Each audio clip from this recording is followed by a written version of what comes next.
Olha aí, gente. Ela não tem noção do limite, ela não tem noção do respeito. Agora, numa atitude errada da família, dos pais, como trabalhar esse comportamento nos filhos? Eu acabei já falando um pouco disso, né? É porque quando você não pode estar olhando para o comportamento, você tem que estar olhando para o coração.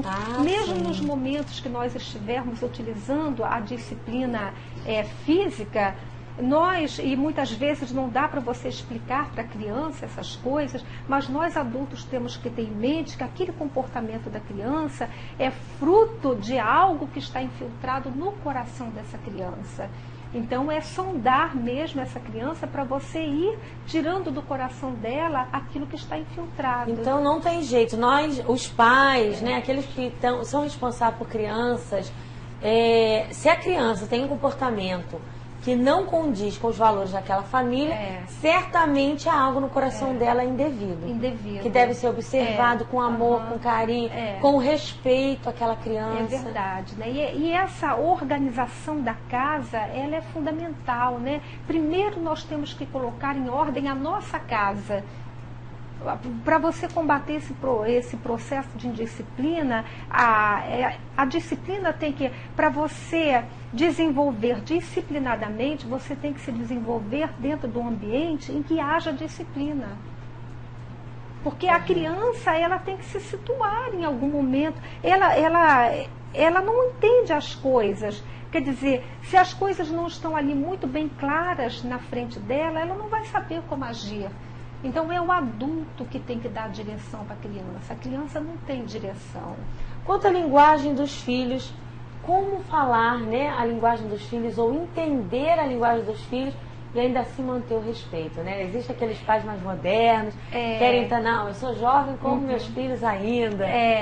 Querem falar, né? Querem se colocar no mesmo patamar dos filhos. Isso é um grande engano, porque tem que ter uma hierarquia. Os pais são autoridades na vida do filho, então eles têm que estar acima. A proteção vem dos pais. Então, se você logo nos primeiros momentos da vida, quer dizer, na primeira infância, essa proteção é uma proteção física, é um cuidado físico na primeira infância, que você tem que ficar ali atrás da criança, porque ela nasce sem proteção, ela não sabe se cuidar sozinha, ela não sabe atravessar uma rua, ela não tem a percepção do que é perigoso. Se você não está ali olhando, tomando conta, essa criança se perde. Aí quando ela chega lá na adolescência, o que acontece? É o momento que ela já se distancia um pouco mais da família, quer dizer, aqueles valores que a família praticou, exercitou, já ficam um pouquinho para trás e eles já começam a assimilar os valores que vêm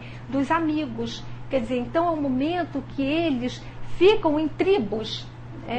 E é o momento que eles gostam de ficar trancados em seus quartos. Quer dizer, é uma comunicação muito virtual. Os adolescentes se comunicam hoje virtualmente. Então os pais, para acompanharem esses filhos, eles também precisam interagir desses mecanismos de interação deles,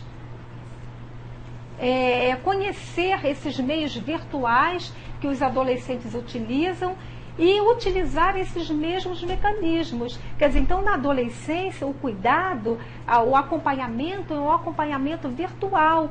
E na idade adulta, os pais também precisam acompanhar os filhos. E é um acompanhamento espiritual. Olha aí. É um acompanhamento Mas isso espiritual. Os filhos que ainda moram com os pais, não, mesmo mesmo que eles ainda não morem com os pais, mas os filhos vão ser a vida toda responsabilidade nossa. Então, na primeira infância, é uma responsabilidade física, é um acompanhamento físico. Na segunda infância, é um acompanhamento virtual, porque a gente precisa se inteirar da linguagem deles, que é para poder nós termos acesso ao que eles estão fazendo. Inclusive, os filhos violam as regras da casa porque eles têm a certeza de que os pais não estão acompanhando. Olha, essa frase é muito impactante. É impactante. As violações acontecem porque ele já tem certeza dentro dele que os pais não estão acompanhando. chorando. Gente, que impactante. E na idade adulta, o orar pelos filhos, né? O acompanhamento espiritual, porque a oração, ela muda uma realidade física. Eu acredito nisso. Então, daí a importância. Aquilo que com palavras a gente não consegue no dia a dia, aquela rebeldia do filho que no dia a dia a gente não está conseguindo com palavras, eu acredito que com a oração a gente consegue. É verdade, aquilo que a gente não muda com as nossas palavras, mas a gente pode mudar com a oração. Olha, isso é fantástico. A gente tem aqui um caso da Alessandra do Frade. Ela ligou pra gente, se identificando, né? E ela disse o seguinte: meu filho tem 3 anos e está impossível. Está na fase de mostrar a língua e responder. O que eu devo fazer com uma criança de 3 anos? Pois é. Então, de 3 anos, ela está no momento ideal de você começar a disciplinar essa criança. Primeiro, botar língua não pode. Então, não pode fazer cara bonita. Quando a criança colocar a língua, faz um gesto de que não gostou, porque essa criança vai entender. E diz para ela: eu não quero que você coloque a língua. 3 anos, ela pode ficar numa cadeirinha de disciplina durante 3 minutos. Você vai ficar sentado aí, pensando que você não pode botar a língua e sai de perto, porque quando a mãe fica perto, alimenta aquela rebeldia da criança. Então o segredo é você dar uma ordem e vir às costas, porque a criança não suporta ficar longe da mãe.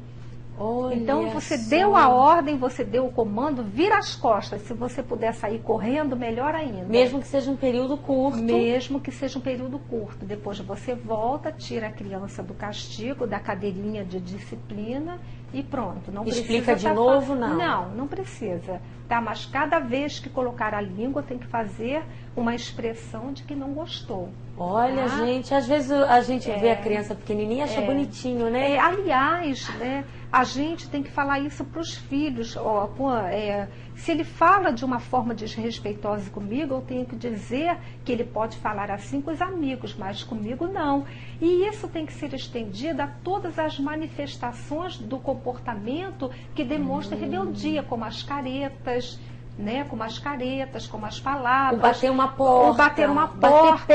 Bater pé, exatamente. O bater ombros. Isso Quer mesmo. dizer, todas essas expressões que manifestam desrespeito, nós não deveremos deixar passar em branco. Não pode, a criança não pode ficar impune, nem o adolescente, ele pode ficar impune. Quer dizer, não pode haver impunidade em nada daquilo que é lei, nada daquilo que é regra. Eu costumo dizer que se a criança ou adolescente não consegue respeitar seus pais, dificilmente ele vai respeitar qualquer autoridade fora de casa. Exatamente, por isso que no início da nossa conversa eu falei que disciplina é um projeto que começa em casa. Quer dizer, aquilo que você quer que o filho faça lá fora, ele tem que praticar em casa. É um desafio da família. E outra, é a longo prazo.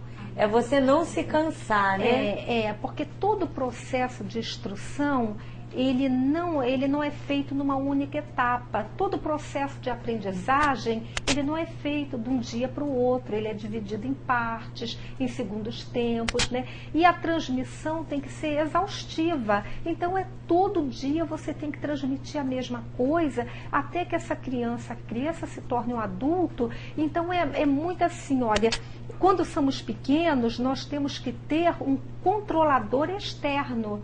Quer dizer, que na verdade é exercido na pessoa de um pai e de uma mãe, que esse controlador externo, ele vai dizendo para a criança o que ela deve, o que ela não deve fazer. Quando essa criança cresce, esse controlador que hoje é externo, amanhã vai estar interno. Então essa criança não vai mais precisar ter o pai, a mãe ou o adulto responsável por ela ali falando. Mas o cobrador, ou esse cobrador interno já vai estar lá dizendo para ela o que é certo, o que é errado, o que ela pode, o que ela não pode. Agora, se na infância ela não teve esse cobrador externo, ela chega na adolescência ou na idade adulta, ela vai cometer uma série de equívocos na vida porque ela não tem internamente esse cobrador. Que interessante, gente, muito interessante. Está chegando aqui uma última pergunta, a gente está quase encerrando. Olha, uma criança acima de 9 anos pode ir para a cadeirinha do pensamento? Uma criança de... Acima de 9 anos. Pode, por que não? Pode sim. Olha, às vezes a gente acha que já está grande demais, né? Não, pode ficar sentado pensando na consequência daquele ato, porque nós temos que educar para a consequência. Mostrar para a criança que tudo na vida tem uma consequência. As escolhas que fazemos têm as consequências. Os atos que praticamos têm as consequências.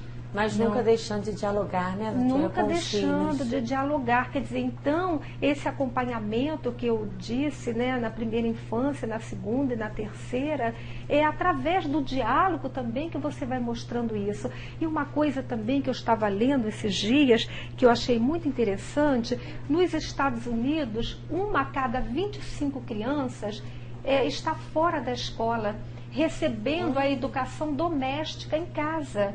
Quer dizer, isso vem demonstrar o grande comprometimento que os pais têm com o processo de educação de seus filhos. E isso num país em que a escola pública é de qualidade, em que a oferta de trabalho é satisfatória, mesmo assim um dos pais abre mão de uma renda extra porque tem a preocupação com a formação dos valores de seus filhos.